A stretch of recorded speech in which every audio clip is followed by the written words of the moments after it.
3 วันประวัติศาสตร์สำคัญในปี 2025 ในปี 2025 ถือว่าเป็นปีหนึ่งที่สำคัญทางด้านประวัติศาสตร์ของชาติลาวเฮาอันสาเหตุก็ย้อนว่าเป็นปีม้วนท้ายของแผนพัฒนาเศรษฐกิจสังคมแห่งรัฐครั้งที่ 9นอกจากนั้นก็มี 3 วันประวัติศาสตร์สำคัญที่พวกเราจะได้พร้อมกันระลึกและเฉลิมฉลองอย่างยิ่งใหญ่เป็นต้นอันที่ 1ก็เป็นวันสร้างตั้งพรรคประชาชนปฏิวัติลาวครบรอบ 70 ปี22 มีนา 1955 22 มีนา 2025 อันที่ 2ก็เป็นวันสถาปนาสาธารณรัฐประชาธิปไตยประชาชนลาวซึ่งมาฮอดปีนี้ก็มีอายุครบรอบ 50 ปีพอดี2 ธันวาคม 1975 2 ธันวาคม 2025 ส่วนวันประวัติศาสตร์สำคัญอันที่ 3ก็เป็นวันเกิดของประธานไก่สอนพรหมวิหารผู้นำที่เคารพรักของประชาชนลาวบรรดาเผ่าครบรอบ105 ปี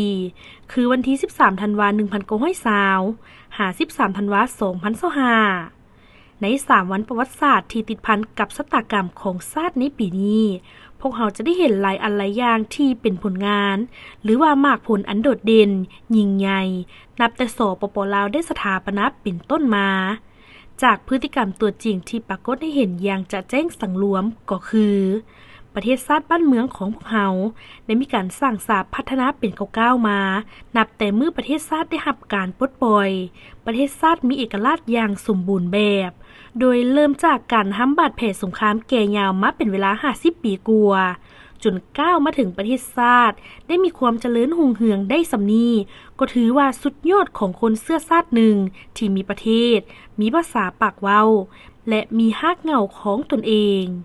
เมื่อหวนขึ้นเบิงประวัติศาสตร์ของชาติลาวที่มีชื่อว่าประเทศล้านสร้างในอดีตเคยมีแผ่นดินอันกว้างใหญ่ไพศาลมีความเจริญรุ่งเรืองเป็นประเทศที่มีอารยธรรมมีชื่อเสียงก้องโลกแต่ก็ตกอยู่ในชะตากรรมลำบากประเทศชาติเสียเอกราชเสียแผ่นดินเสียพลเมืองกายครึ่งของประเทศย้อนการปกครองในยุคศักดินาแย่งซิงกันเป็นใหญ่เห็นกงจักเป็นดอกบัวสุดท้ายมาประเทศชาติก็ตกเป็นเมืองขึ้นของต่างชาติมาหลายยุคหลายสมัยแต่อย่างใดก็ดีภายใต้การนำพาต่อสู้ของผู้นำที่หักชาติหักแผ่นดินนับแต่ยุคก่อนมาฮอดปัจจุบันโดยเฉพาะนับแต่ขบวนการต่อสู้ที่มีพรรคนำพาอันมีประธานไก่สอนพรหมวิหารเป็นแกนนำได้นำพาประชาชนบรรดาเผ่าผู้หักชาติพร้อมกันต่อสู้เหตุการณ์ปฏิวัติชาติประชาธิปไตยจนสำเร็จผลในปี 1975 มาฮอดปัจจุบันสปป.ลาวของพวกเรามีอายุได้50 ปีประเทศชาติมีสันติภาพเอกราชประชาธิปไตยเอกภาพและวัฒนถาวรนี่คือความสำคัญของ3 วันประวัติศาสตร์ที่ติดพันกับชะตากรรมของชาติลาวคนลาวในอดีตปัจจุบันและอนาคตบทความโดยทิดกรรม